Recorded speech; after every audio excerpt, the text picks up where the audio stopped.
Salam alaikum les croyants, c'est le messager Ahmed. Une petite lecture matinale du dimanche. Je vous propose le chapitre 10, Jonas, le verset 69, 6-9 l'équilibre. Dis, quand Dieu dit, c'est pour que le son sorte. C'est ça le pouvoir de l'invisible, le son qui sort de votre corps. Dis, ceux qui forgent le mensonge au sujet de Dieu ne récolteront pas le succès. Une quelconque jouissance dans ce monde, puis c'est vers nous que se fera leur retour. Et nous leur ferons ensuite goûter les tourments sévères pour leur négation passée. Dieu nous ressuscite effectivement dans une vie beaucoup plus difficile. Une quelconque jouissance dans ce bas monde, puis c'est vers nous que se fera leur retour. 71, sourate 71, la sourate Noé. Récite-leur la nouvelle de Noé lorsqu'il dit à son peuple, « Ô mon peuple, si ma longue présence parmi vous vous pèse ainsi que mes rappels par les versets de Dieu, c'est à Dieu que je m'en suis remis. » C'est ce que fait Ahmed. Longue présence parmi nous et ses rappels avec les versets de Dieu. Voilà ce que dit le messager Noé, qui est inclus dans le sceau de la prophétie. Mettez-vous une bonne fois pour toutes d'accord, vous et vos associés, sur votre affaire, et que votre affaire ne vous soit pas une cause d'oppression. Puis exécutez sur moi votre sentence sans m'accorder de sursis. Si vous faites volte-face, je ne vous ai demandé aucun salaire, car mon salaire n'incombe qu'à Dieu, et j'ai reçu l'ordre d'être parmi les musulmans. Ils le traitèrent de menteur, et nous le sauvâmes alors lui et ceux qui étaient avec lui dans l'arche.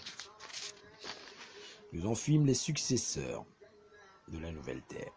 Et nous noyâmes ceux qui qualifièrent nos versets de mensonges. C'est pour ça que c'est des tsunamis. Ils vont être noyés, tous les gens. Vois quel était le sort de ceux qui ont été avertis. Quand Dieu te dit voir, c'est que tu as la possibilité de voir. Aujourd'hui, il suffit d'allumer la télévision et vous verrez que tous les associateurs ainsi que tous les mécréants sont frappés. Yémen, Syrie, Égypte, Libye, l'Afrique en entier quasiment, l'Amérique du Sud, etc., etc. Puis nous envoyâmes après lui, c'est-à-dire après le premier déluge, après Noé, nous envoyâmes après lui des messagers à leur peuple. Ils leur apportèrent les preuves évidentes, les psaumes et le livre éclairant. Mais ils n'étaient pas des gens à croire à ce qu'ils avaient auparavant démenti dans leur première vie. C'est ainsi que nous mettons un sceau sur le cœur des agresseurs.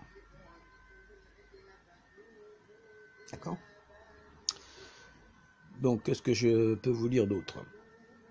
On est dedans, aujourd'hui. On est dans l'époque de Noé. Le tsunami, il va nous pondre dessus d'un jour à l'autre. Mais bon, pour l'instant, les mécréants, ils ont à commettre ce qu'ils ont à commettre.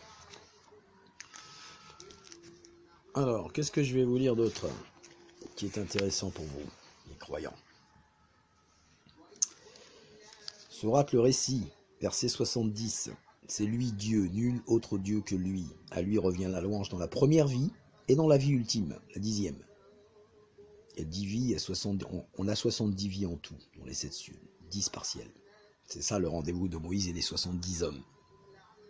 C'est à lui qu'appartient le pouvoir et c'est à lui que vous serez retournés. D'accord? Nous fîmes, verset 75 de la sourate 28, nous fîmes venir de chaque nation un témoin, et nous dîmes, apportez votre preuve. Là, les Juifs apportent leur preuve, c'est le Talmud. Nous, on apporte notre preuve, les croyants, c'est le Coran. Les associateurs apportent leur preuve, c'est Bukhari. Ils surent alors que c'est Dieu qui avait raison. Ils ne trouvèrent plus de traces de ce qu'ils forgeaient comme mensonge. Devant Dieu, ils ne reconnaîtront pas Bukhari. Ils ne reconnaîtront pas le Talmud, les âmes. Ils vont nier. Ni avoir été juif, ni avoir été associateur. Mais ça ne marche pas. Je vous lis le 76 quand même, c'est important, parce que hier je parlais de la Fatiha. Haroun appartenait au peuple de Moïse, c'est-à-dire que Haroun était musulman. Moïse était musulman. Il les écrasa de sa force, et nous lui donnâmes une quantité de trésors tels que leur clé aurait fait ployer sous le poids un grand nombre d'hommes unis et forts. Lorsque son peuple lui dit « Ne te réjouis point, Dieu n'aime pas ceux qui se réjouissent », recherche à travers ce que Dieu t'a donné la demeure ultime, sans oublier ta part de ce monde. Fais du bien comme Dieu t'a fait du bien. Il a dit, tout ce qui m'a été donné, je le dois à une science en mon pouvoir. Ne sait-il pas que Dieu a bien aimé?